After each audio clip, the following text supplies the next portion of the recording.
Shadow Slave Chapters 11 to 20. Chapter 11. Crossroads. The three of them stood motionless, looking down in an easy silence. What happened to Shifty didn't come as a shock, but it was still a hard thing to digest. An ominous feeling settled in their hearts, seeing the broken body of their companion. It was too easy to imagine one of them sharing the same fate. No one knew what to say. After a minute or so, Scholar finally sighed. "It's a good thing that you took most of the supplies he had been carrying." A bit heartless, but not wrong, Sonny thought, giving the older slave a careful look. Scholar frowned, realizing that his mask of a kind-hearted gentleman had slipped for a second, and hurriedly added in a somber tone, "May you rest in peace, my friend." Wow, what a performance. Actually, Sonny had not believed in his benevolent act for a second. Every kid from the outskirts knew that people who acted kind for no reason were the ones to be most wary of. They were either fools or monsters. Scholar didn't seem like a fool, so Sonny became cautious of him from the moment they met. He got this far by being a mistrustful cynic, and there was no reason to change now. "We have to go," Hero said, casting one last look down. His voice was even, but Sonny could feel a well of emotion behind it. He just couldn't tell what that emotion was. Scholar sighed and turned away, too. Sonny stared at the bloodied rocks for a few more seconds. "Why do I feel so guilty?" he thought, bewildered by this unexpected reaction. He got what he deserved. A little unsettled, Sonny turned around and followed his two remaining companions. Just like that, they left Shifty behind and continued to climb. At this altitude, traversing the mountain was getting harder and harder. The wind was slamming into them with enough force to throw a person off balance, if they were not careful, making every step seem like a gamble. The air was becoming too thin to breathe. Due to the lack of oxygen, Sonny was starting to feel dizzy and nauseated. It was as though they were all slowly suffocating. Altitude sickness was not something one could overcome with effort. It was subtle and overbearing at the same time, affecting the strong and the weak with no regard to their fitness and endurance. If his luck was bad, an elite athlete could succumb to it faster than a random passerby. It was just a question of your body's innate aptitude and adaptability. Lucky ones were able to get over it after experiencing mild symptoms. The others were sometimes crippled for days or weeks, suffering from all kinds of tortuous side effects. Some even died. As though all that wasn't bad enough, it was getting colder, too. The warm clothes and fur weren't enough to keep the chill at bay anymore. Sonny felt simultaneously feverish and freezing, cursing every decision he had made in his life to end up here, on the endless icy slope. This mountain was not a place for humans, and yet they had to go on. A few hours passed. Despite everything, the three survivors continued to struggle forward, slowly moving higher and higher. Wherever that old path Scholar had talked about was, by now, it couldn't have been far. At least that's what Sonny was hoping for. But at some point, he started to doubt if the path even existed. Maybe the older slave lied. Maybe the path was long ago destroyed by ravages of time. Maybe they had already missed it without even noticing. Just as he was about to fall into despair, they finally found it. It was weathered and narrow, barely enough for two people to walk side by side. The path wasn't paved, but rather cut from the black rock by some unknown tool or magic, winding its way up the mountain like a tail of a sleeping dragon. Here and there, it was hidden beneath the snow, but most importantly, it was flat. Sonny had never been that happy to see something flat in his life. Without saying a word, Scholar dropped his rucksack and sat down. He was deathly pale, gasping for air like a fish out of water. Despite that, there was a slight grin on his face. "Told you." Hero gave him a nod and looked around. A few seconds later, he turned back to the triumphant slave. "Stand up. It's not time to rest yet." Scholar blinked a few times, then glanced at him with pleading eyes. Just give me a few minutes." The young soldier was going to retort, but Sonny suddenly put a hand on his shoulder. Hero turned to face him. "What is it?" "It's gone." "What is gone?" Sonny gestured down, back the way they came. "Shifty's body. It's gone. Hero stared at him for a few moments, clearly failing to understand what Sunny was trying to say. Oh, right. They don't know that Shifty's name is Shifty. Awkward. He wanted to explain, but both Scholar and Hero seemed to have grasped his meaning. Simultaneously, they moved to the edge of the stone path and looked down, trying to spot the place where Shifty had met his end. Indeed, the splattering of blood could still be seen on the jagged rocks, but the corpse itself was nowhere to be found. Scholar flinched back and crawled as far away from the edge as he could. The young soldier also backed away, instinctively grabbing the handle of his sword. The three of them exchanged tense looks, clearly understanding the implication of Shifty's disappearance. "It's the monster," Scholar said, even paler than before. "It's following us." Hero gritted his teeth. "You are right, and if it is that close, we will inevitably be forced to fight it soon." The idea of fighting the tyrant was as frightening as it was preposterous. He might as well have said that they will all be dead soon. The truth of it was painfully clear to both Sunny and Scholar, but the older slave, surprisingly, did not look panicked. Instead, he lowered his gaze and quietly said, "Not necessarily." Hero and Sunny turned to him, all ears. The young soldier raised an eyebrow. "Explain." "Here it comes." Scholar sighed. "The beast had traced us this far in just a day. That means that there are two most probable possibilities. Either it is smart enough to realize where we are going, or it is following the scent of blood." After a bit of thinking, Hero nodded, agreeing with this logic. The older slave smiled slightly and continued, "Whether it is one or another, we can throw him off our trail and buy some time." "How do we do that?" Despite the urgency in Hero's voice, Scholar hesitated and remained silent. "Why are you not answering? Speak." The older slave sighed again and slowly, as though against his will, answered. "Sunny was waiting for this moment for a while now. We'll just have to make the boy bleed, drag him down the path, then leave him there as bait and go up instead. His sacrifice will save our lives." Right on time. If Sunny wasn't mad and scared witless, of course, he would have smiled. His judgment, it seems, was eerily on point. Affirmation was always nice, but not in the situation where being right also meant potentially being used as monster bait. He remembered the words Scholar had spoken back when Shifty was campaigning to have Sunny killed. "Don't be too hasty, my friend. The boy might prove useful later on." These words, which had sounded benevolent then, now turned out to hide a much more sinister meaning. What a bastard. Now it all depended on whether or not Hero would decide to follow through with Scholar's plan. The young soldier blinked, astonished. "What do you mean, make him bleed?" Scholar shook his head. "It's simple, really. If the monster knows where we are going, we have no choice but to abandon our plans to reach the mountain pass, and go over the peak of the mountain instead. If the monster is following the scent of blood, we have to use one of us as bait to mislead it." He paused. "Only by leaving a bleeding man further down the path can we reliably avoid the pursuit, no matter how it is tracking us." Hero stood motionless, his eyes jumping between Scholar and Sunny. After a few seconds, he asked, "How can you bring yourself to propose something so vile?" The older slave masterfully pretended to look aggrieved and somber. "Of course, it pains me, but if we do nothing, all three of us will die.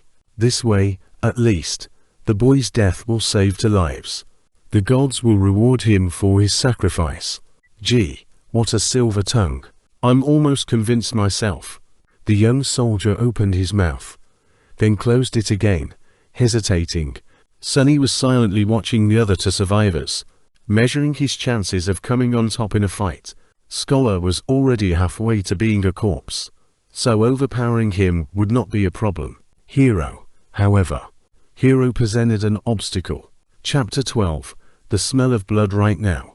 That obstacle was looking down, avoiding Sunny's gaze.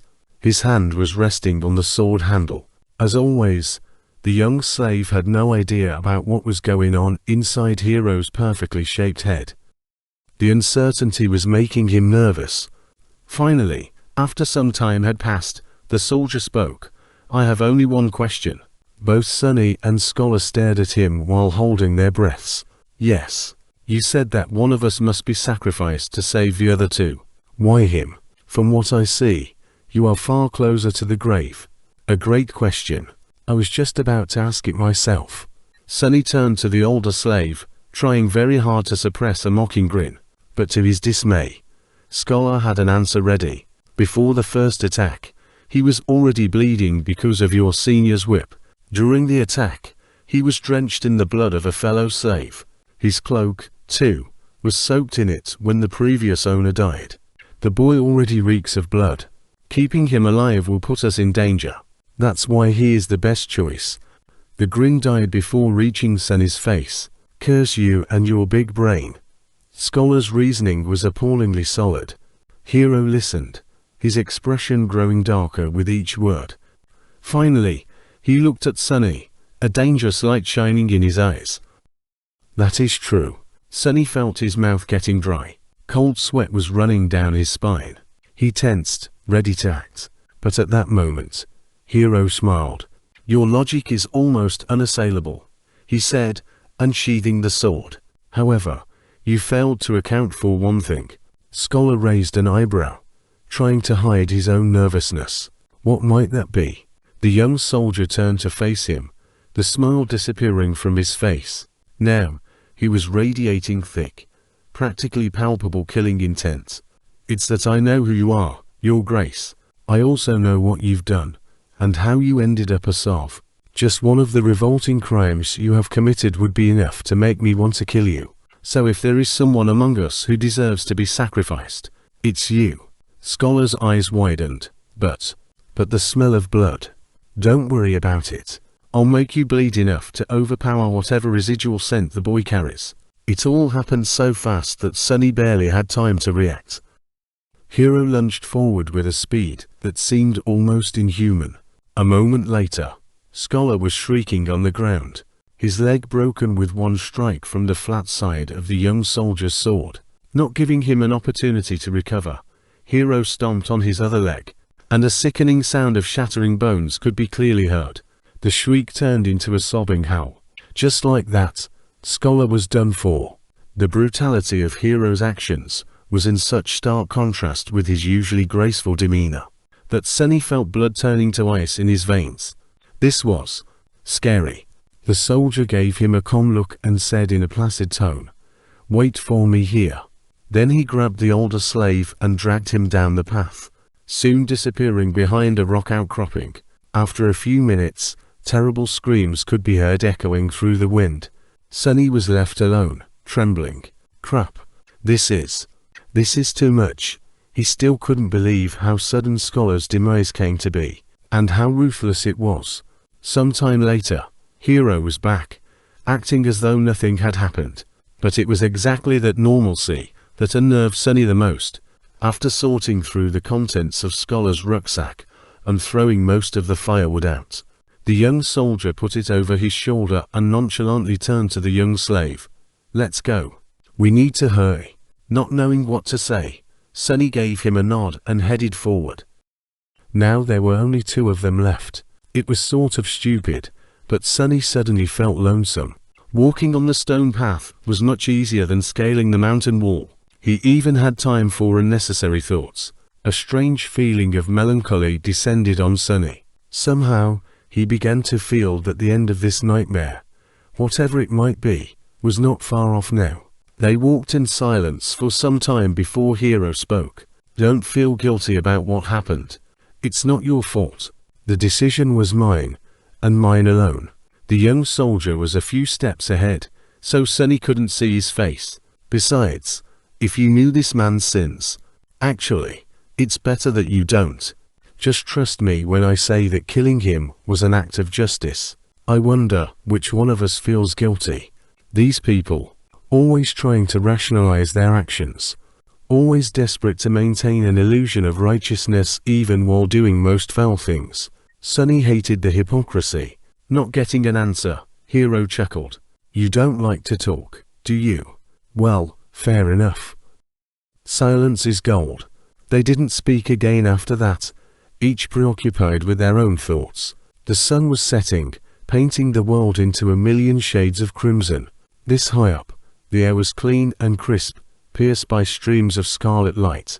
Below them, a sea of moon clouds was slowly rolling past the mountain.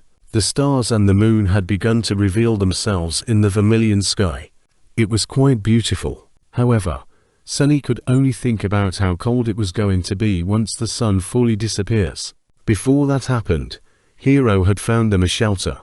Not far from the path, hidden behind some tall rocks, was a narrow crevice that extended into the slope of the mountain. Happy to be safe from the piercing wind, they explored the crevice and ended up in a small, well-concealed cave. Sunny made a move to unbundle some firewood, but Hero stopped him with a shake of his head. Today we will camp without making a fire. The beast is too close. Camping without the warm flames to keep them company was not going to be pleasant, but at least they weren't going to freeze to death inside the cave. In any case, the alternative was too frightening. Sunny sat down, putting his back against the cave's wall.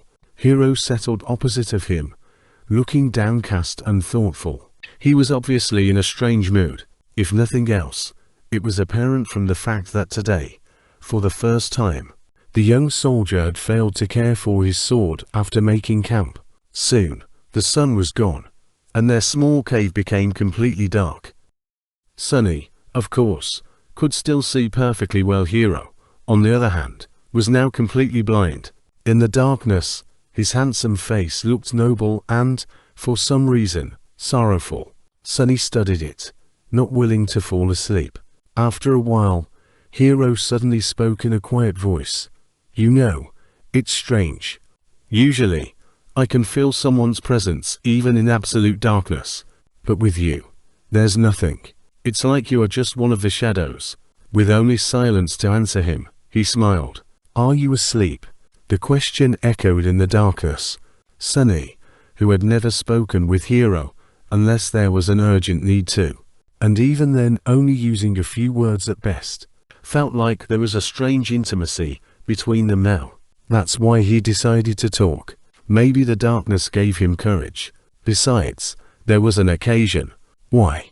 Are you waiting for me to fall asleep before you kill me? Or will you do it in the morning? Chapter 13. Moment of truth. The smile froze on Hero's face. He lowered his head, as though in shame. After a minute or so passed, shrouded in heavy silence, he finally answered, Yes. I thought that if I do it when you sleep, you won't have to suffer. Unseen to him, a bitter grin appeared on Sunny's face. A long sigh escaped from the young soldier's lips. He rested his back against the cave's wall, still not looking up. I don't expect you to forgive me. This sin, too, will be mine to bear. But, please, if you can, find it in your heart to understand. If things were different, I would have gladly faced that monster to let you escape. But my life does not belong to me alone. There is an encompassable duty I am sworn to fulfill. Until it's done, I cannot allow myself to die. Sunny laughed. You people, look at you, planning to kill me and still insisting on having a good excuse. How very convenient. I really hate hypocrites like you the most. Why don't you be honest for once? Don't give me that crap. Just say it.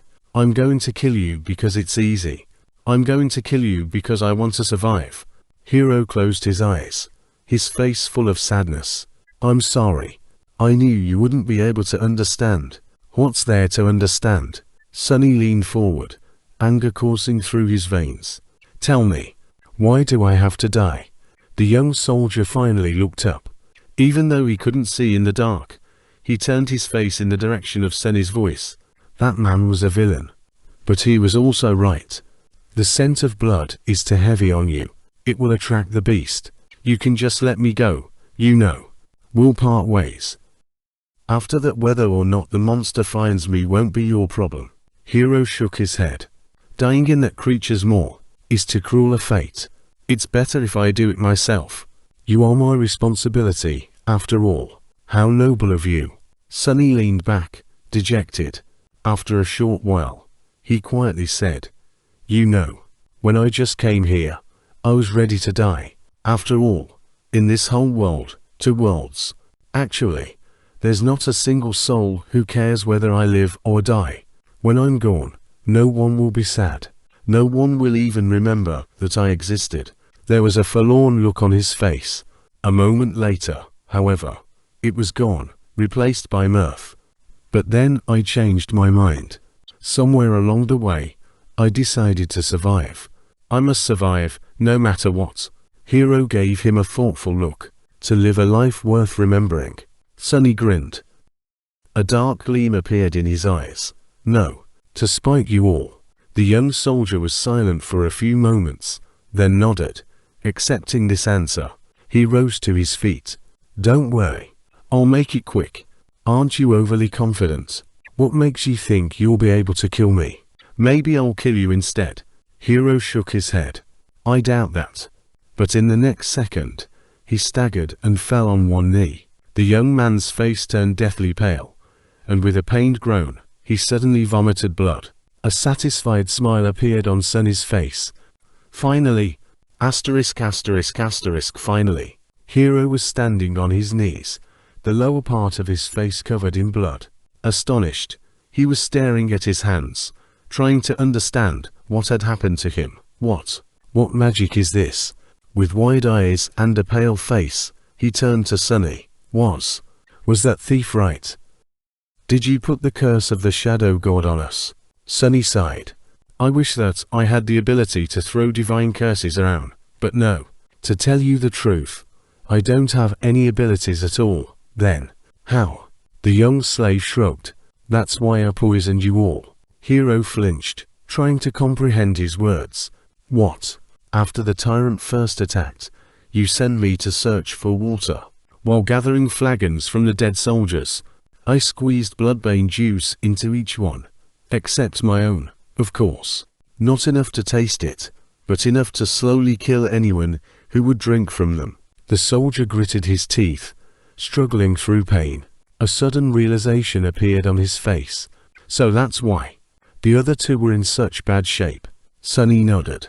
Shifty drank the most, so his condition worsened the fastest. Scholar was also not long for this world, but you finished him off before the poison could. Yourself, however, it was as though bloodbane had no effect on you at all. I was really starting to get worried.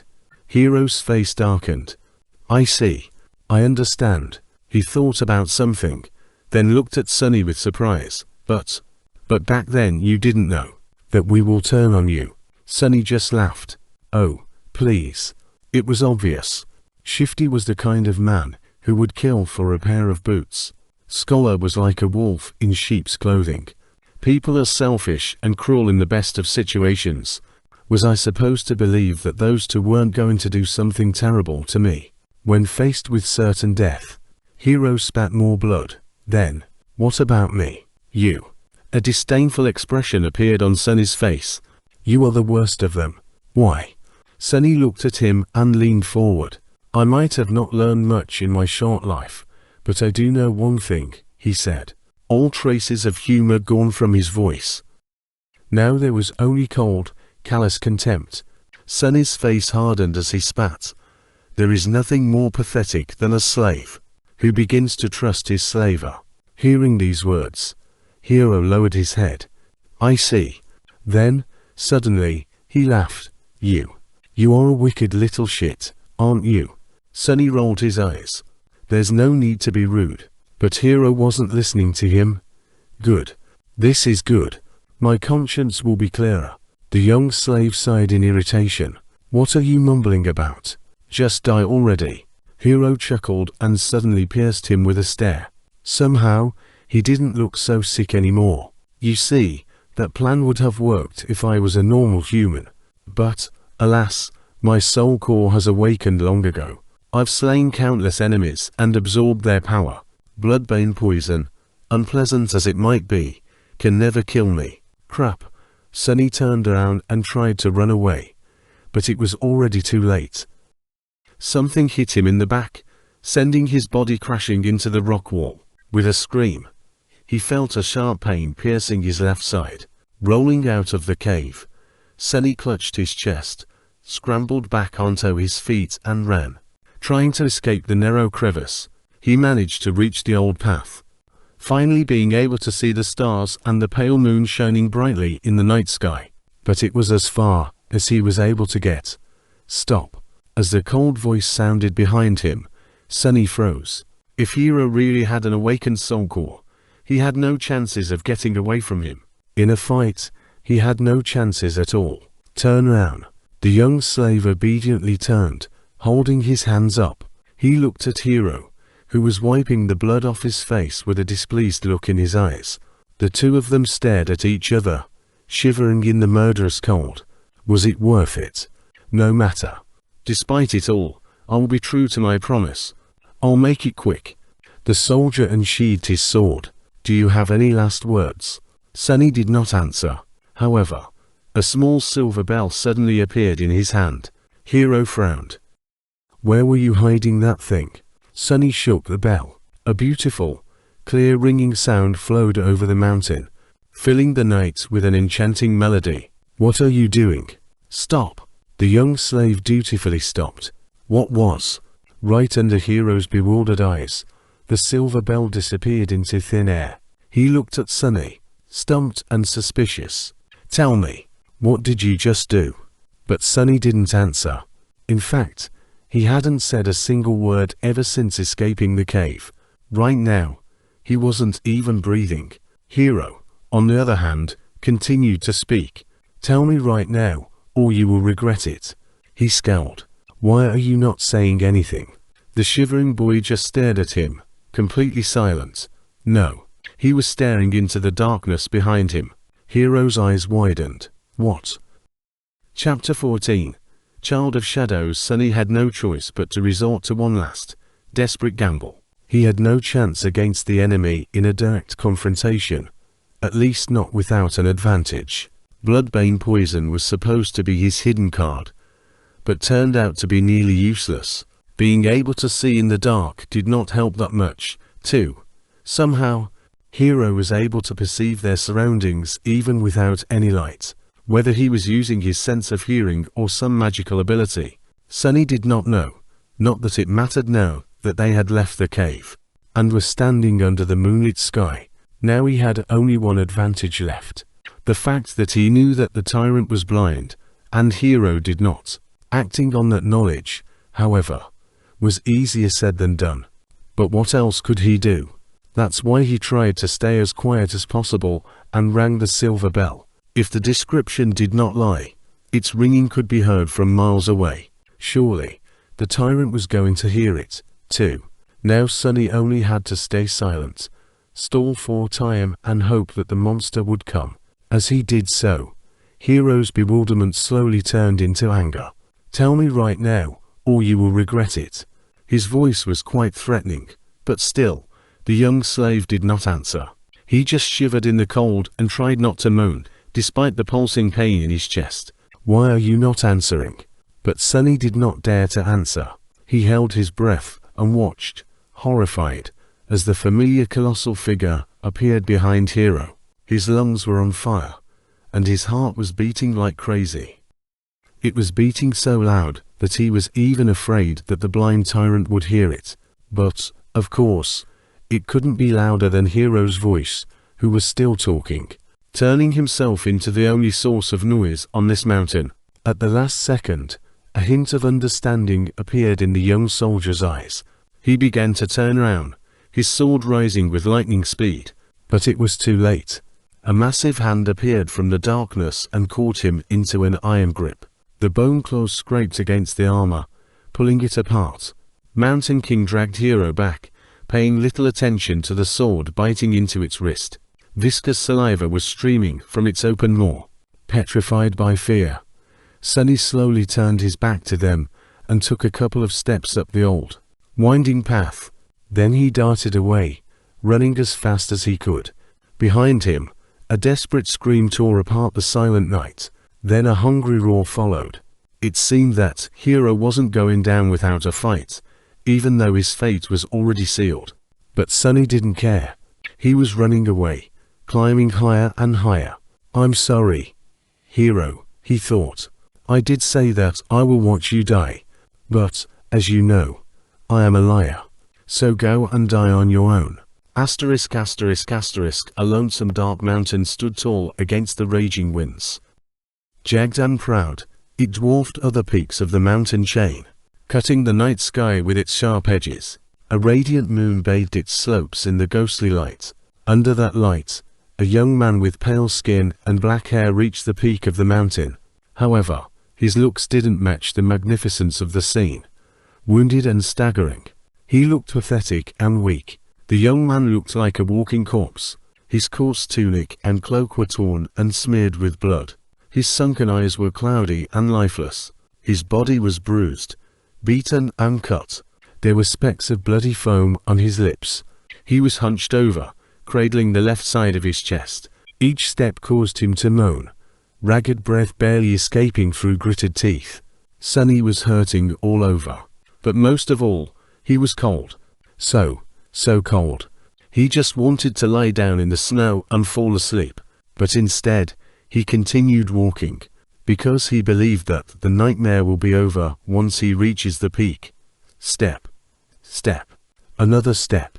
Finally, he had made it. At the highest point of the mountain, a vast expanse of flat rock was covered with snow. In the center of it, illuminated by moonlight, stood a magnificent temple. Its colossal columns and walls were cut from black marble, with exquisite reliefs decorating the Stygian pediment and broad frieze. Beautiful and awesome, it looked like a palace of a dark god. At least it did once. Now, the temple was in ruins. Fractures and cracks marred the black stones. Parts of the roof had collapsed, letting in ice and snow. Its tall gates were broken, as if smashed into pieces by a hand of a giant. Still, Sunny was satisfied. "Found you," he said in a hoarse voice. Gathering the last of his strength, the young slave slowly limped in the direction of the ruined temple. His thoughts were muddled and confused. "See this, Hero," he thought, forgetting for a second that Hero was already dead. "I've made it. You were strong and ruthless, and I was weak and timid. Yet now you are a corpse, and I am still alive. Isn't it funny?" He stumbled and groaned, feeling the edges of his broken ribs cutting deeper into his lungs. Blood was dripping from his mouth. Dead or not, Hero had gotten him good with that single strike. "Actually, it's not. What do any of you even know about being ruthless? Poor fools. In the world where I come from, people had thousands of years to turn cruelty into an art. And as someone on the receiving end of all that cruelty, don't you think I would know more about being vicious than you ever could?" He was getting closer to the temple. "Truth be told, you never stood a chance. Wait, what was I thinking about?" A moment later, he had already forgotten. There was only pain, the dark temple, and the overpowering desire to sleep. Don't fall for it. It's just hypothermia. If you fall asleep, you'll die. Finally, Sunny reached the steps of the Black Temple. He started to climb them, not noticing thousands of bones that were scattered around. These bones once belonged to humans and monsters both. All of them were killed by the invisible guardians still lingering around the temple. As Sunny was climbing the steps, one of the shapeless guardians approached him. It was ready to snuff out the spark of life that was burning weakly in the defiler's chest, but then stopped, sensing a faint, strangely familiar scent coming from his soul. The scent of divinity. Sorrowful and lonesome, the guardian moved aside, letting Sunny pass. Oblivious, he entered the temple. Sunny found himself in a grandiose hall. Cascades of moonlight were falling through the holes in the partially collapsed roof. Deep shadows were surrounding these circles of silver light, not daring to touch them. The floor was covered in snow and ice. At the far end of the hall, a large altar was cut from a single piece of black marble. It was the only thing inside the temple untouched by snow. Forgetting why he came here, Sunny headed for the altar. He just wanted to sleep. The altar was dry, clean, and as wide as a bed. Sunny climbed on it and lay down. It seemed like he was going to die. He was okay with it. Sunny tried to close his eyes, but was stopped by a sudden noise coming from the direction of the temple's entrance. He turned his head to look, not even a little bit curious. What he saw would have sent chills running down his spine if he wasn't so cold, tired and indifferent. Mountain King was standing there, looking at him with its 5 blind eyes. He was still massive, terrifying and revolting. Worm-like shapes were still moving frantically under its skin. It was sniffing the air, salivating. Then it opened its maw and moved forward, slowly approaching the altar. What an ugly bastard, Sunny thought, and suddenly clutched his chest. Convulsing in a fit of tortuous coughing, bloody foam flew from his mouth and fell on the altar. However, the black marble soon absorbed it. A second later, it was as pristine as it was before. The tyrant was just about to reach Sunny. It was already stretching its hands to grab him.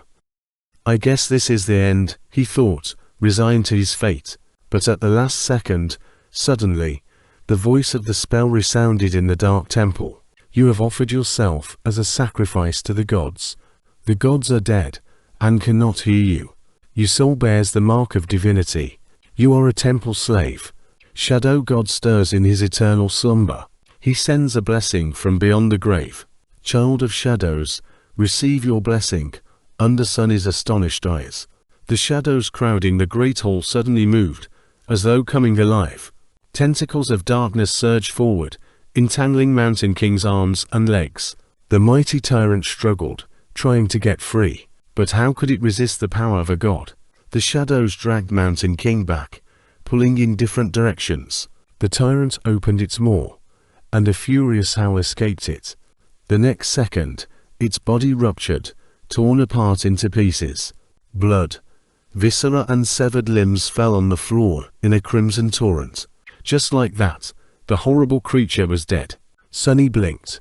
Once again, he was alone in the ruined temple.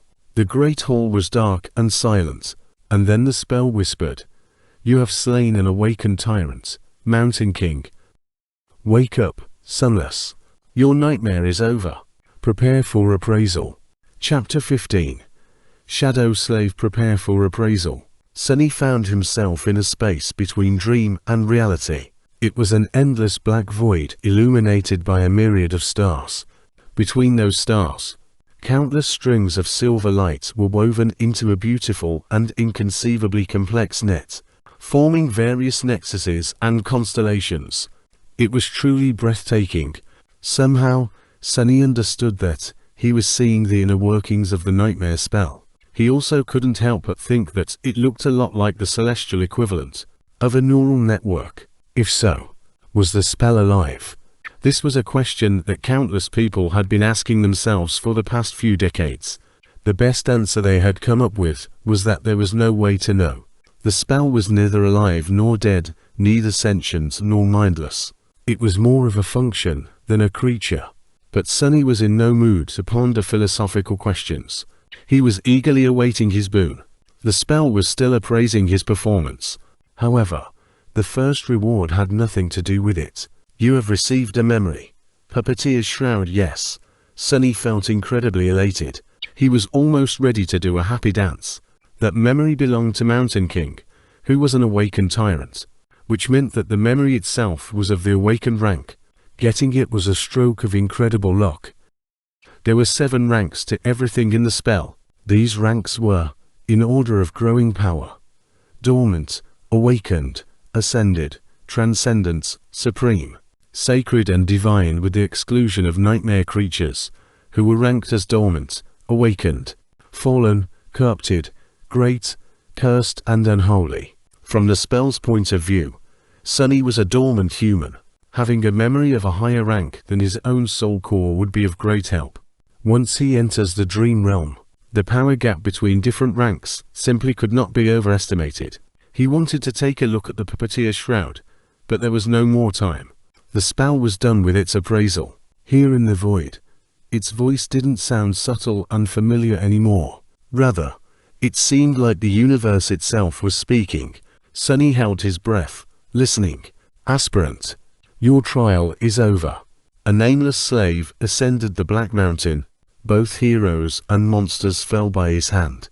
Unbroken, He entered the ruined temple of a long-forgotten god and spilled his blood on the sacred altar. The gods were dead, and yet they listened. You have defeated a dormant beast, Mountain King's lava. You have defeated 3 dormant humans, names are known. You have defeated an awakened human, Oro of the 9. You have defeated an awakened tyrant, Mountain King. You have received the Shadow God's blessing. You have achieved the impossible final appraisal. Glorious. Your treachery truly knows no bounds. That final part was not really necessary, as far as Sunny was concerned. But he was still pretty satisfied with the praise from the spell. He felt like his chances of evolving his aspect to an awakened, or even ascended one were pretty high. His overall power was still dependent on the rank of his soul core, which would remain dormant until much later. But the rank of the aspect itself would do wonders for his overall potential. Dreamer Sunless, receive your boon. He was an aspirant no more. Sunny grinned. You have been bestowed a true name. Lost from light. His jaw dropped. A true name. He had received a true name. Never in his wildest dreams did Sunny dream of becoming one of the chosen few to accomplish such feat, and in his very first nightmare to boot. Not even all of the saints could boast of having one. He was an elite now, a bona fide cream of the crop. He was going to be rich, but the rewards kept coming. Your aspect is ready to evolve. Evolve aspect. What kind of a question is that? Sunny crossed his fingers and said yes. Dormant aspect temple slave is evolving. New aspect acquired. Aspect rank, divine. Sunny fell over. Aspect name. Shadow slave. Asterisk asterisk asterisk divine. It's divine. Sunny was standing on his knees, stupefied. The shock was so great that for a second there he lost all control over his limbs and fell. It said divine.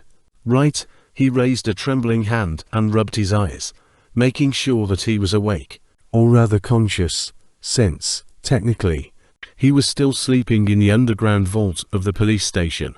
Confused by all this terminology, Sunny silently summoned the runes and found the lines describing his aspect. Aspect. Shadow slave. Aspect rank. Divine. Aspect description. You are a miraculous shadow, left behind by a dead god. As a divine shadow, you possess plenty of strange and wondrous powers. However, your existence is empty and lonesome. You mourn the passing of your former master and long to find a new one. Innate ability. Shadow bond. Ability description. Find a worthy master and let them know your true name. Once they recite it out loud, you will be bound to their will, unable to disobey any command. It is improper for a shadow, let alone a divine one, to walk around without a master. That was a lot to digest. First of all, Sunny felt his heart beating faster. He heard it right. All the suffering and horror he had experienced in the first nightmare paid off in the end. A divine aspect. He had received a divine aspect. Anything above awakened was rare and immensely valuable. People with ascended aspects were rare enough to be fought over by various factions. The factions themselves were built around singular powerhouses with transcendent or supreme aspects. And he had never, ever heard of anyone acquiring a divine one. Never. Anything with the divine prefix was so hard to find that it mostly lived in the realm of myths and legends. After all, the human race had not reached that high, yet it was only slightly more than a decade since humans managed to finally conquer the third nightmare and receive the ability to evolve their cores to transcendent rank. As transcendents, or saints, as they were called in the real world, powerful awakened ruled over the dream realm. But even they did not dare to face nightmare creatures of higher ranks. Subsequently, there were not a lot of memories and echoes of supreme rank around, let alone sacred or divine. The same went for aspects. And yet Sunny just got one. He grinned, driven half-mad by joy and arrogance. However, his jubilation was a little muddied. After all, there was that weird innate ability. Of course, he had no intention of becoming someone's magical slave, with no free will of his own. To hell with that. But it wasn't that bad. All he had to do to avoid that fate was to conceal his true name. No one except for him could see his status. That meant that Sunny just had to keep his mouth shut, and no one will know that he even had one. It meant giving up on all the benefits that someone who was bestowed a true name after the first nightmare was entitled to, but it all paled in comparison with a divine aspect. Not a problem, Sunny thought with a smirk. If the spell had the ability to laugh, it would surely do so after hearing his thoughts. However, it didn't. Instead, it began to speak again. The first seal is broken. Awakening dormant powers. Chapter 16. Rebirth. Sunny felt something waking up inside of him. With a startled cry, he clutched his chest and stared into the darkness, trying to understand what was happening. The feeling was not painful or unpleasant, yet it was like nothing he had ever experienced. It was as though his soul was being shaken awake, infused with strange new energy. However, that energy did not come from some outside source. Rather, it was coming from within, as though it had always been there, sleeping. The energy filled every fiber of his being. Sunny felt his emotions becoming clearer and sharper. Then, his body began to change, too. He felt as though a miniature star was burning in the center of his chest. Waves of heat were radiating from it, slowly reaching his stomach and shoulders, then his arms and legs, then his hands and feet. Under that heat, his bones, muscles, organs and blood vessels were being rebuilt and revitalized. Sunny felt like he was being reborn. He was becoming stronger, faster, healthier. It was euphoric. With each second, his transformation was becoming more profound. New confidence settled in Sunny's heart. He was not a weak, frail street kid anymore. He was not as vulnerable against anyone who would wish to bully him as he was in the past. With his powers awakened and his will tempered by the horrors of the first nightmare, he was now someone you would not want to cross.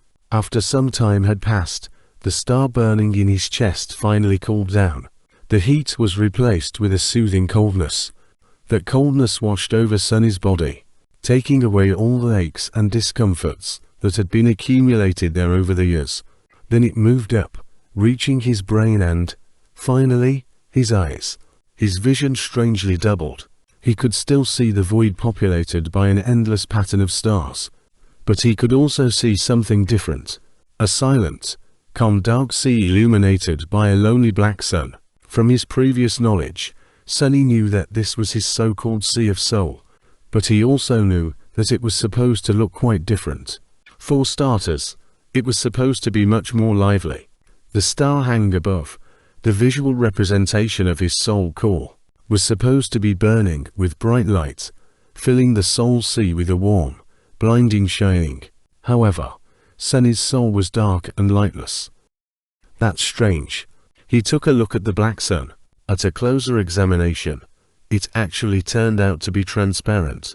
It's just that with no other major source of light on. The star had appeared to be as dark as its surroundings. Also, no one was supposed to be here except for him. It was his soul, after all. But Sunny had a nagging feeling that somewhere just beyond the periphery of his vision, hidden in the darkness, shapeless forms were constantly moving. No matter how he turned his head, he couldn't catch a clear glimpse of them. And yet the feeling would not go away. Not wishing to waste any more time on this right now, Sunny turned back to the black sun and finally spotted two spheres of light orbiting around it. As though caught in the soul core's gravity well, a subtle smile appeared on his face. These were his memories, Silver Bell and Pupetta's Shroud. Later, there would be dozens of such spheres here. If he was lucky, he would even acquire an echo or two. The spell's voice suddenly pulled him out of the Sea of Soul. Awakening aspect ability. This is it. The moment of truth, Sunny thought. Divine aspect or not, his immediate future still depended on the first aspect ability he would receive. His role in the dream realm would be based on its characteristics. If it was a combat ability, he would be most useful on the front lines of the bloody battles against the nightmare creatures. If it was tied to sorcery, he would likely become a powerful, but fragile ranged fighter. If it was something having to do with utility, He would be a vitally important part of the behind-the-scenes workings of the dream realm. Utility abilities were also extremely valued in the real world, where Awakened performed many tasks that kept it going. If he was lucky, he could even become a healer. Healers were very rare, and as such, sought after specialists. Aspect ability acquired. Aspect ability name: Shadow Control. Sunny hurriedly summoned the runes. He wanted to go to the description of his new ability right away, but then decided to give his overall information a look first. Name: Sunless. True name: Lost from Light. Rank: Dreamer. Shadow Core: Dormant. Shadow Fragments: 12 1,000ths. What is that? Where the rank of his soul core was supposed to be written, a mysterious shadow core appeared instead. Sunny looked at it, blinking. He had never heard of anyone having a different kind of core before. Was he that unique? This enigmatic shadow core would certainly explain why his sea of soul looked so strange. And also, he moved his eyes down, noticing the shadow fragments counter. Usually, there was supposed to be an indicator of the number of soul shards consumed. However, it was nowhere to be seen. Do I actually have a completely different progression path than all Awakened? The idea was as exciting as it was frightening. Not having to fight for resources with anybody else was an incredible advantage. Most of the human society in the dream realm was built around the acquisition of soul shards. If he had no need to gather them to evolve, not only would he be able to become more powerful with incredible speed, he would also be completely self-sufficient. On the other hand, he had no idea how to acquire these shadow fragments. However, he had gotten 12 of them somehow already. So whatever it was that he had to do, he had already done it in the first nightmare. I'll have to explore this carefully. Satisfied with this decision, Sunny continued to study the runes. Memories: Silver Bell, Puppeteer's Shroud. Echoes: Attributes: Fated, Mark of Divinity, Child of Shadows. Aspect: Shadow Slave. Aspect rank: Divine. Aspect abilities: Shadow Control. Aspect ability description: Your shadow is more independent than most. It is an invaluable helper. What is that supposed to mean? Sunny held his breath and began to read the description again. But at that moment, a new set of runes appeared just below it.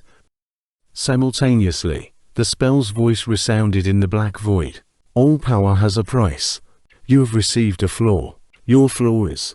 Sunny read the runes, and his eyes widened in horror. Oh, no, no, no, no. Chapter 17. 3 simple words. He closed his eyes, then opened them again, hoping that the runes would disappear. Please, be gone. Please, but the runes were still there, shining slightly, as though mocking him. Flaw. Clear conscience. Flaw description. You cannot lie. Sunny stared at these 3 simple words, feeling like there was a bottomless abyss opening right beneath his feet. The spell, which was usually frivolous with its descriptions, decided to be straight and on point this time.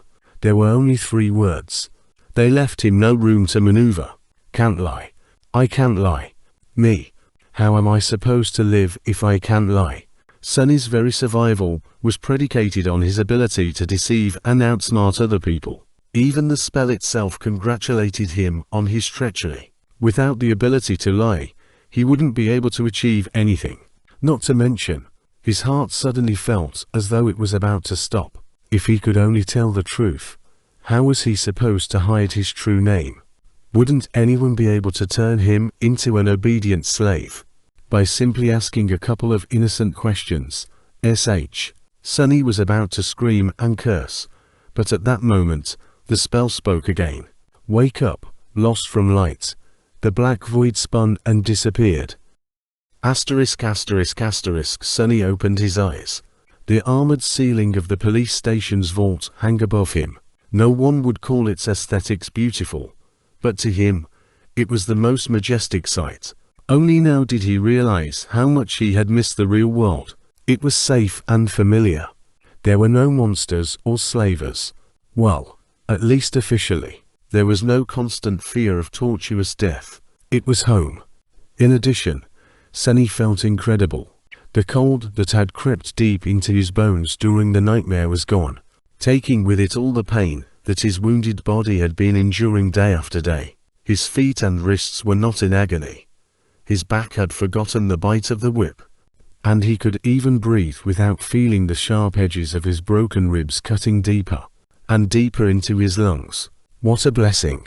The sudden disappearance of pain, coupled with the new vitality that permeated his body, almost made Sunny cry. I really survived. He slowly looked down and then froze, breathless. On a cheap plastic chair placed beside his reinforced medical bed sat the most beautiful woman he had ever seen. She had short, raven black hair and icy blue eyes. Her flawless skin was smooth, supple and as white as snow. Actually, this was Sunny's first time meeting someone as pale as he himself was. However, while Sunny's pallor looked strange and unhealthy, the beautiful stranger was nothing short of striking. The woman seemed to be in her late 20s. She was wearing a dark blue uniform with silver epaulets and black leather boots. The jacket of her uniform was casually unbuttoned, revealing a black tank top beneath. Currently, she was stretching her arms above her head, clearly bored and sleepy. The gesture forced the thin fabric to tighten, provocatively accentuating her full breasts. Mesmerized, Sunny almost missed the fact that there was a shoulder insignia on the woman's left sleeve. There were 3 stars on it. 3 stars, he thought, distracted. 3 stars means an ascended. Wait, an ascended. But before Sunny could fully digest the meaning of this word, he realized that the woman was staring at him, too. What are you looking at? She said, not a gram of humor in her voice. Sunny blinked a couple of times, embarrassed, and quickly came up with an excuse. Then he opened his mouth and answered, your breasts. A second later, his eye widened in absolute horror, because he wasn't planning to say those words at all. His mouth moved on its own. A wave of terror suddenly drowned his mind. The woman slowly smiled with a dangerous gleam in her eyes. Then, without any warning, she moved her hand and slapped Sunny across the face. Sunny's whole body was turned around. If it wasn't for the restraints holding him in place, he would have probably flown off the bed. For a moment, he even saw stars, but it could still be considered getting off lightly. An ascended. The woman was an ascended. She could have torn his head clean off with a flick of a finger. Why did he have to offend someone so powerful, of all people? Meanwhile, the woman cleared her throat and crossed her arms. Are you awake now? Sunny held his numb cheek and carefully nodded. Good. Let me give you a piece of advice. Don't just say anything that comes to your mind, especially to girls. It's not like you haven't seen a girl before, right? Say thank you. I definitely will not, Sunny thought. But instead, his mouth moved on its own, and he said, I've seen plenty, but no one as beautiful as you. Then he flinched back, his face as red as a lobster. The woman stared at him for a few seconds and then burst into laughter. I see you haven't met a lot of awakened then. By awakened standards, I'm below average. Sunny glanced at her with doubt. The woman shook her head. As your soul core develops, the body gets rid of all its imperfections, so it's hard to find an unattractive awakened, especially among the stronger ones. Live long enough, and you might just become a flower boy yourself. Then she gave him a thorough look and added, well, maybe. In any case, since you're awake, welcome back to the land of the living. Congratulations on surviving your first nightmare, Sleeper Sunless. ****, Sleeper Sunless. That was how people would address him now, at least in the short span of days until the winter solstice. After that, he would either return from the dream realm as an awakened or not return at all. It felt strange to have a title put before his name. In the past, Sunny was rarely even addressed by name. People mostly called him things like boy, punk, brat or hey, you. But now he even had a title. Sleeper Sunless. Actually, the correct term was dreamer. But humans had their own set of words for those infected by the nightmare spell. Carriers who had just finished their first nightmare were called sleepers, because of how they interacted with the spell. Basically, once his spirit enters the spell, his body was going to fall into slumber. That slumber would continue for days, weeks, or even months, however long it takes him to escape the dream realm, hence the term sleeper. Once he escapes and becomes an awakened, he would live his life normally during the day and return to the dream realm. Every time he falls asleep, the awakened were called the same by the spell and the humans. That word was also sometimes used as a general term for all carriers. Then, if he were to decide to enter a second nightmare and manage to survive, he would become an ascended. People called them masters. Masters could enter and exit the dream realm as they wished. Some even chose to never come back there at all. More than that, they traveled between the worlds physically, not just in spirit. And then, above the masters, there were saints, those who had conquered the third nightmare and earned the right to call themselves transcendent. They were as powerful as demigods, and even more rare. Not only could they travel between the real world and the dream realm, but they could also take others with them. But coming back to masters, the beautiful woman stood up and approached the reinforced medical bed. With practiced moves, she began to undo the restraint holding Sunny in place. I am Ascended Jet. You can call me Master Jet. These past 3 days, I was on watch duty due to your nightmare. Right. Before I fell asleep, the policeman told me that an awakened would arrive in a few hours to monitor my condition, to kill the nightmare creature if I die and let it through. Sunny was unwilling to open his mouth, terrified that all sorts of truths would come spilling out. But there were things he simply had to know. Master Jet, I have a question. Go on. Why would a master be put on watch duty? Isn't it below your pay grade? Jet gave him a dark look. You're smarter than you seem. Recently, there was a lot of gates opening in this sector. Most of the local awakened are either wounded or occupied with the cleanup, or dead. It's always like that close to the winter solstice. She opened the final restraint and took a step back. Plus, there's not a lot of awakened who, like me, directly work for the government. It's by far the least lucrative or glorious carrier one of us can choose.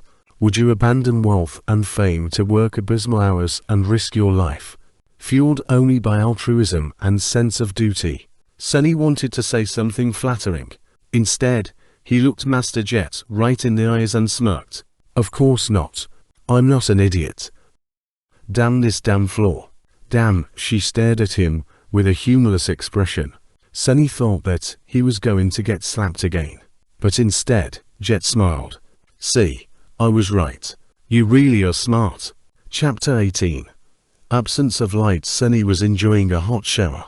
After their short conversation, Master Jet had sent him to clean himself, saying that he reeked of nightmare. The unnatural slumber of the spell would slow down the body's metabolism, and the medical apparatus he had been strapped into was supposed to take care of the rest. But he was still asleep for 3 whole days, even if only psychological. The scent of bloodshed and despair lingered around him. Oh, I'm in heaven, Sunny thought, willing himself to temporarily forget about the looming disaster of the floor. He was alone in the police station's showers, relaxing under the streams of hot water. After a bit of time had passed, Sunny reluctantly turned the tap off and walked over to the towel rack. Coincidentally, he saw himself reflecting in the mirror. The changes in his physique were subtle, but noticeable. His pale skin seemed a little healthier, his muscles a bit more pronounced. He looked slender and lean instead of emaciated and frail, as he did before. There was a slight luster to his dark hair and a shine to his eyes. However, he was still rather diminutive. Not exactly a picture of masculine handsomeness, to say the least. Flower boy, half Sunny thought, full of bitterness. Then he suddenly froze, noticing something strange. As he was looking at himself in the mirror, the reflection of his shadow seemed to move. It was as though the shadow lowered its head and quietly face-palmed. Sunny quickly turned around, piercing his shadow with a nervous look. However, everything seemed normal. The shadow was doing exactly what it was supposed to do, repeating his every motion. "I clearly saw you move," he said, feeling a bit strange. "You have just moved on your own, right?" Sunny glared at the shadow, which obediently glared back. "Did you move or not?" The shadow enthusiastically shook its head. What do you mean? No. You've just moved your head. Do you think I'm a fool?" The shadow seemed to think for a bit and then shrugged. Sunny was left with his mouth agape. "Your shadow is more independent than most. It is an invaluable helper," he muttered finally. Right. This was how the spell had described his aspect ability, but what exactly could his shadow do? He decided to experiment a little. "Hey, you. Tell me what you can do." The shadow was silent and motionless. "Right. It doesn't have vocal cords." As though that made any sense. Shadows were not supposed to have muscles either, and yet it knew how to move. Show me." No reaction. It seems the shadow was content pretending to be an ordinary, lifeless blob of darkness. Sunny sighed. "I'm doing this wrong." Independent or not, the shadow was still a part of him. It was a manifestation of his aspect ability, so instead of asking the shadow, he really should have been asking himself. "Not going to talk, are you?" Sunny closed his eyes and directed his perception within.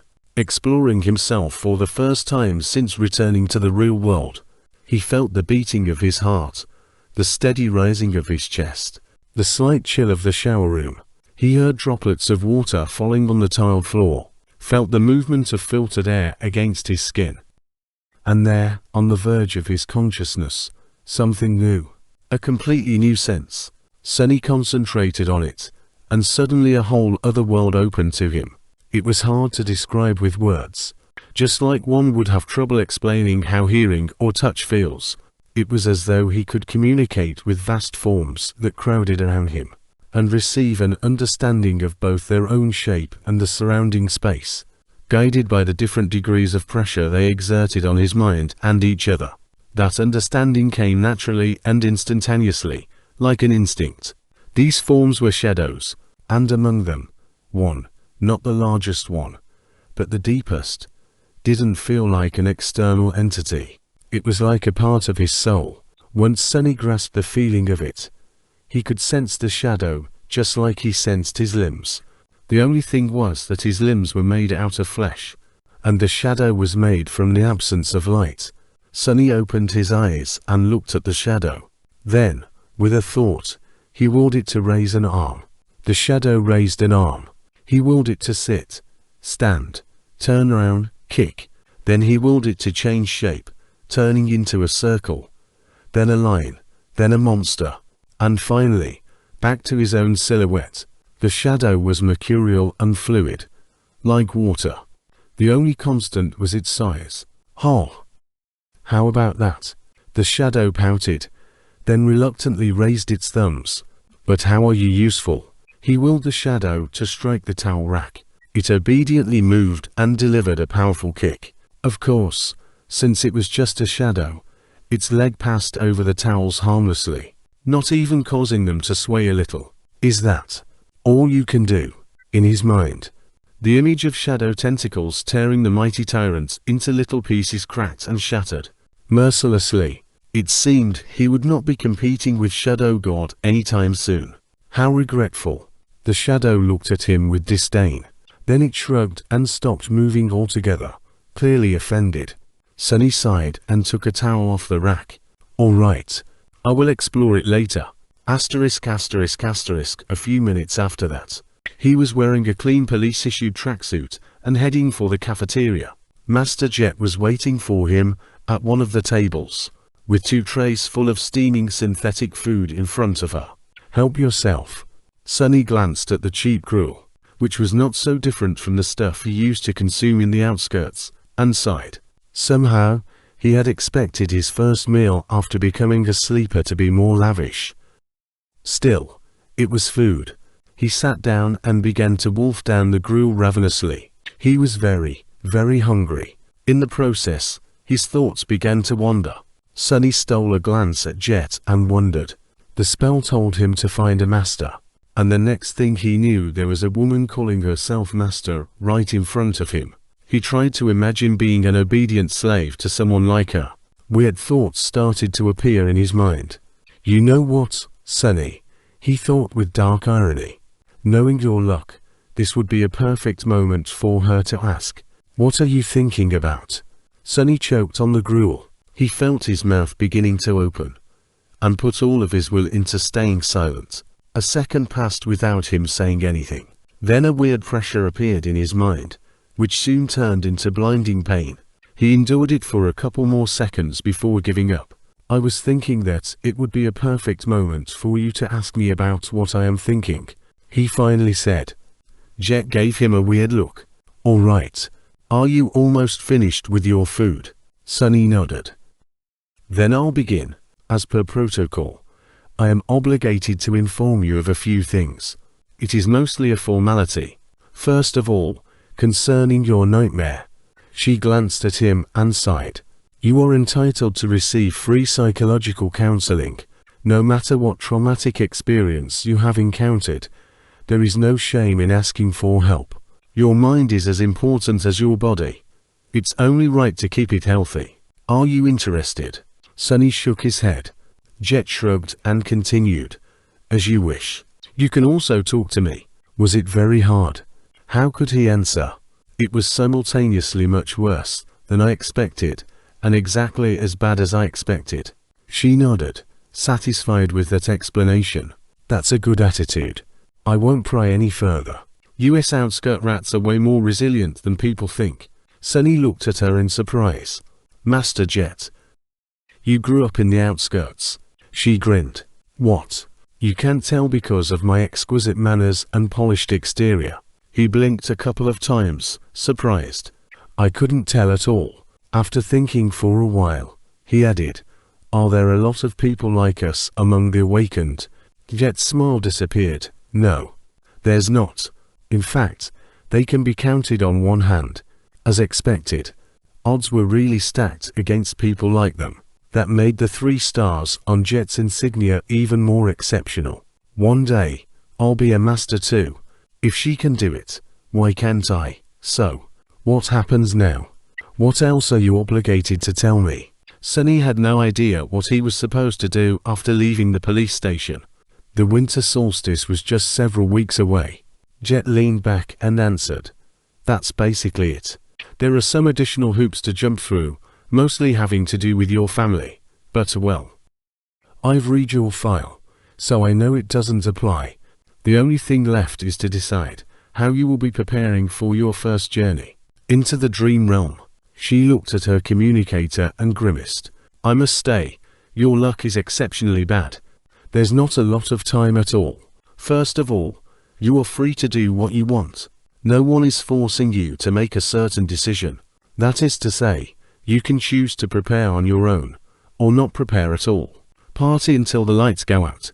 Sonny was not very well versed in partying. "However, I would advise against that. As a sleeper, you are also entitled to enroll in the Awakened Academy. You'll be provided with food, lodging, and a wide choice of preparatory classes. This late into the year, you won't be able to learn a lot, but it's better than nothing." She was silent for a few seconds, then added, "More importantly, you will get acquainted with most of the people who will enter the dream realm with you. Some of them might become your companions for life, and some may end up trying to end that life once we're inside the spell," Sonny added, reading between the lines of what Master Jet had said. "So, what do you say? Do you want me to take you to the academy?" Sonny thought about it. Strangely, his floor was silent, not forcing him to answer one way or the other. "Is it because I haven't made up my mind yet?" Finally, he looked down at his empty tray and made a decision. "Free lodging and food, you say?" "Yeah, I want to go to the academy." Chapter 19. Crossing the bridge. Sonny was standing in front of the massive, seemingly indestructible red gates of the Awakened Academy. The academy was, in fact, a city within the city. It was built like a fortress, with a high wall made of hard alloy, deep moat, and numerous large caliber turrets, which were placed in certain positions to create a deadly air suppression dome. No nightmare creature, not even colossal titans, was supposed to be able to break through its defenses. It was a legendary place. Actually, many of the most popular webtoons, youth dramas and novels took place right behind that wall. Adventures, rivalries and romantic entanglements of the young awakened heroes were the mainstream theme of modern entertainment. Never in his wildest dreams did Sunny imagine actually becoming one of these heroes. Of course, how things really were differed a lot from how it was portrayed in the media. More than that, he had only 4 weeks to spend here before venturing into the dream realm. Even if he wanted to, there was not enough time for any type of entanglement. And he definitely did not want to. He had to learn how to survive, not waste time on such nonsense. The snow was slowly falling to the ground. It was cold and silent in front of the academy gates. Except for Sunny, there was only one other person. Another new sleeper, if he had to guess. It was a tall, slender girl of around his age, with clear grey eyes and a detached look on her face. She had strange, silver-white hair that was cut short and neatly parted to the side. Just like him, she was dressed in a police-issued tracksuit and had no personal belongings with her. On her head, there was a pair of old-fashioned headphones. She was calmly listening to music while they waited. There was a certain vibe to the silver-haired girl. It was sort of as though she was apart from the world. She looked confident and self-sufficient, but also a bit lonely. Sunny wasn't going to start a conversation. Who knew what kind of situation he would put himself in due to that damn flaw? It was better to keep to himself. He glanced at the girl and sighed. I wonder what flaw does she have? Finally, the gates began to open. The giant, ridiculously thick sheet of reinforced metal slowly descended, creating a long bridge. Sunny looked ahead with grim determination. Master Jet's parting words echoed in his mind. Asterisk asterisk asterisk on their drive to the academy. Sunny didn't speak much, looking at the sights of the city that were flying past the window of Jet's personal transport vehicle. Actually, it was his first time sitting in a PTV. Most people in the city couldn't even dream about getting a license and purchasing a vehicle like that, having to do with public transportation. He had ridden in the back of a police cruiser once or twice, but that was a completely different experience. At some point, Master Jet looked at him and said, "Since we both come from the outskirts, I'll give you 3 pieces of advice. Whether you listen to me or not is your business." Sunny turned his head, waiting. First, once you're registered in the academy, they'll offer you psychological counseling again. There will also be a valuable reward for sharing your experiences in the nightmare, and the details of your appraisal. You'll be able to receive a soul shard, maybe even several of them. He frowned. Are you trying to convince me to visit a psychiatrist again? Jet shook her head. No. I'm telling you to refuse. Surprised, Sunny raised his eyebrows. Why? There was a pause before she answered. You're too green to understand. But out there in the dream realm, nightmare creatures are not the only danger. Once you grow powerful enough, humans will become an equal threat. The less they know about your aspects, the better. So that's how it is. The easiest way to defeat a powerful awakened is to use their flaw. That's why young fools in the academy are encouraged in various ways to share the details of their aspects. I'm not saying that the government will leak your information, but once two people know a secret, it's no longer a secret. And there's a lot of people working for the government. That made a lot of sense. Thank you, Master Jet. She gave him a nod. Second, there will be a lot of courses to choose from. All types of combat training, deep dives into nightmare creature categories and vulnerabilities, basics of various types of sorcery, artifact study, and so on. Sunny gulped. Actually, he was already agonizing about what weapon to train with. 4 weeks was not enough to master a weapon, but at least he would have a basic understanding of it. Disregard all of that. The only course you have time to attend is wilderness survival. He blinked. What? Jet glanced at him. It's different for city kids. who learn all sorts of useful things in school and from their tutors. But we don't have that advantage, do we? What was the biggest threat to your life during the nightmare? Sunny thought about it. On the surface, the most dangerous thing he faced was the tyrant, followed by Hero, Oro of the Nine. But actually, what almost killed him in the end was the cold. Jet smiled. Smart. You only know how to survive in the city, but the dream realm is mostly made of wilderness. Do you know how to make a fire? How to procure food? How to find safe shelter? No. Fighting monsters is important, but it'll be useless if you die of hunger or exposure to the elements. Trust me. I've learned it the hard way. Sunny nodded, angry at himself. It was so obvious, yet he never even thought about these seemingly simple things. He was blinded by his past habits and experience. Human brains were like that. Once accustomed to a certain way of living, it was hard to see past the already familiar routines. It was lazy thinking at its worst. At that point, Master Jet had stopped the car and opened the door. Getting out, Sunny followed her and was momentarily stunned, staring at the colossal metal gates in front of them. This was the famous Awakened Academy. After a few seconds, he shook off his amazement and turned to his senior. "This is as far as I go," she said, looking cheerlessly at the walls of the academy. "I've already notified them. Someone will come fetch you in a while." There was something dark in the depths of her icy blue eyes. Sunny suddenly felt a cold feeling spreading through his body. "What's the third advice?" Master Jet glanced at him, then sighed. "Remember, no one can survive in the dream realm alone. That's not an opinion, that's a fact. Try to get along with your peers, even if they don't treat you well. It might save your life." Then she suddenly smiled and patted him on the shoulder. "You've done well to survive until now. Make sure to keep yourself alive in the future, too." Then she got back into her PTV and drove off. Just like that, she was gone. Asterisk asterisk asterisk. The end of the metal bridge hit the special grooves in the ground and stopped moving after a set of loud clicks. Sunny looked ahead, wondering what kind of life he was going to be living in the next 4 weeks. Keep your flaw and aspect secret. Learn to survive in the wilderness. Be nice to other sleepers. It didn't sound too hard, but, for some reason, he was sure that these weeks were going to be as challenging as his first nightmare, or maybe even worse.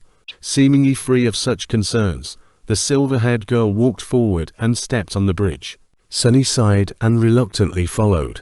Chapter 20. Outcast. Once again, the sleeper part of the compound was relatively small and situated in the southern part of the academy, surrounded on all sides by training fields and parks.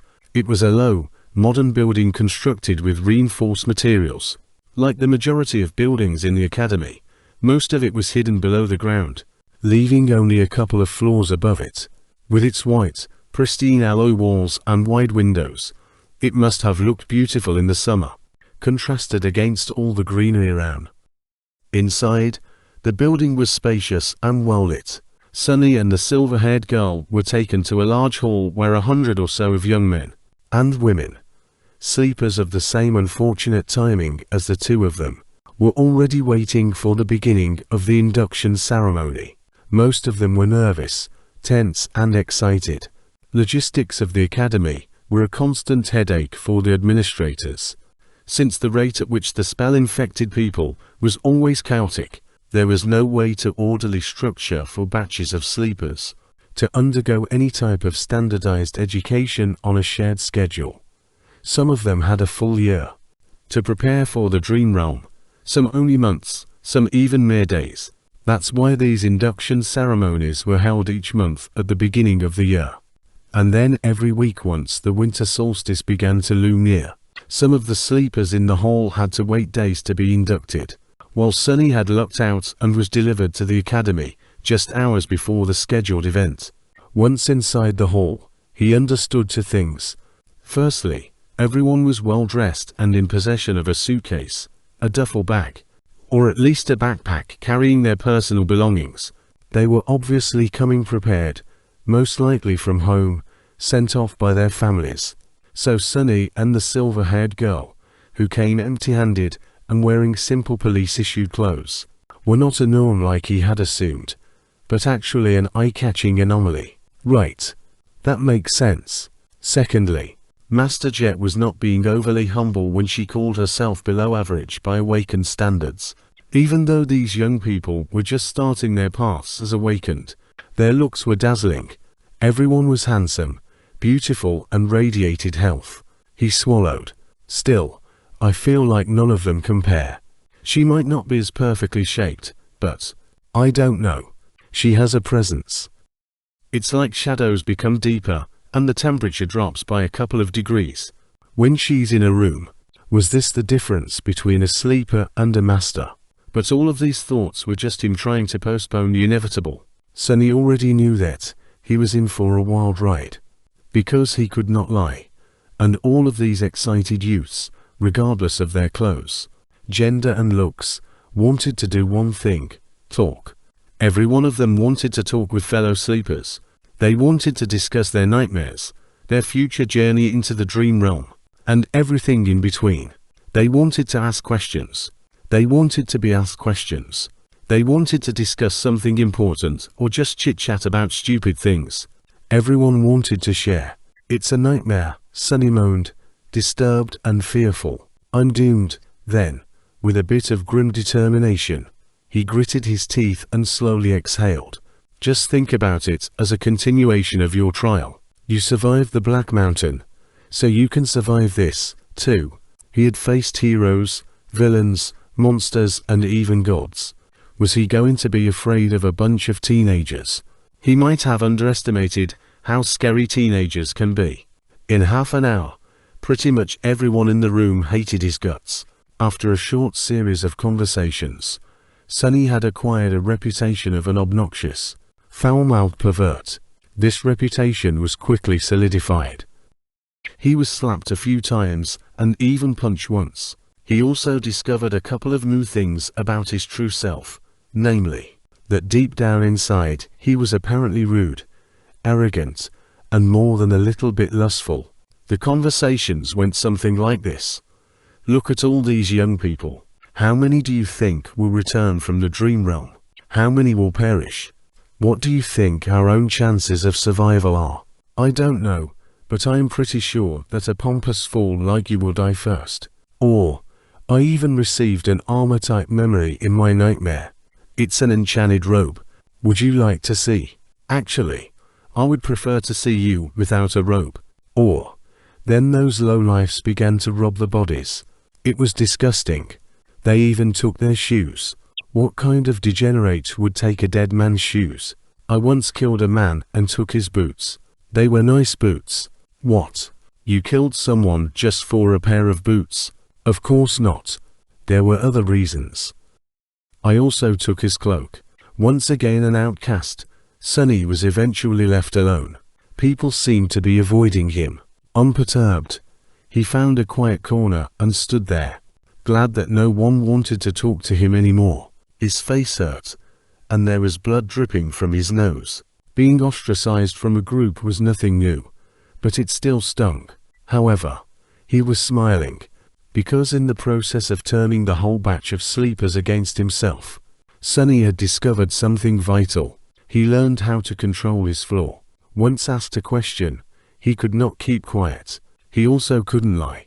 However, after a lot of experimentation, Sunny had found out that with a bit of practice, he could influence the exact way the truth eventually came out. It was like this. After receiving a question, his mind automatically produced a truthful answer. After that, the flaw would force him to say that answer aloud. Refusal to speak would result in the buildup of pressure, then piercing pain. The longer he kept quiet, the worse the pain would become. Eventually, he would have to surrender and reveal the truth. However, in these moments between receiving the question and surrendering to the pain, the actual wording of the answer could be changed. The more it strayed from the initial thought, the more resistance he would meet, once again in the form of pressure, then pain. It still had to be truthful, but it didn't have to be so stark. For example, if Master Jet were to catch him staring again and ask what he was looking at. Instead of embarrassing himself, Sunny would have been able to endure a bit of pain and simply say you. That would still be the truth. However, the result would be entirely different. Hidden in the corner, Sunny grinned as he observed the sleepers. This is good. This is great. This is something I can work with. After all, one didn't have to lie to deceive a person. Sometimes, truth was the best material for creating deceit. Asterisk asterisk asterisk. If used with a certain devious type of intelligence, truth could be as misleading as lies. For example, in one of his previous conversations, Sunny had confessed that he had once stolen boots from a dead man. The other guy was horrified and asked if he had really killed someone just for a pair of boots. The answer the fool forced him to give was that there were other reasons, and that he had also taken the man's cloak. The true reason for killing the veteran slaver was that he had whipped Sunny a few hours prior. Besides, he was already dying. The cloak had nothing to do with the killing itself. However, the wording of the answer created an impression that it did. Thus, two truthful statements, when put together, created an effect akin to a lie. This was just a simple example. With a lot of effort and intense thinking, Sunny could create other types of manipulative truths. It was going to be extremely difficult and risky, but it could be done. He just needed a bit of luck. It was time to put his theory to practice. Sunny didn't forget what his main goal was: to make sure that no one ever finds out his true name. To achieve that, he had to create an impression that he was the most pathetic, weak person in this whole building, someone who would never receive a positive appraisal, let alone a divine aspect and a true name. However, since this would be a lie, he couldn't just go and say it. So how was he to convince everyone that he definitely did not have a powerful aspect and an impressive record with the spell? His eyes fell on a particular group of sleepers. There were 5 or 6 of them, gathered around a tall, confident young man. The young man had brown hair and a gentle, handsome face. His eyes were green, with a hint of friendly humor. His posture, figure, and attentive gaze betrayed someone who went through extensive training. Everything about the young man screamed of nobility and strength. Just at that moment, one of his companions was saying with a tone of amazement, "Ascended. You have received an ascended aspect. What was your appraisal?" The young man smiled humbly. "Oh, it was excellent." Sunny stopped in front of the group, as though by accident. After hearing the young man's answer, he frowned and looked at him with disdain. Then, with a voice full of utter bewilderment, Sunny said, "Ascended. Excellent. That's it. What's the big deal?"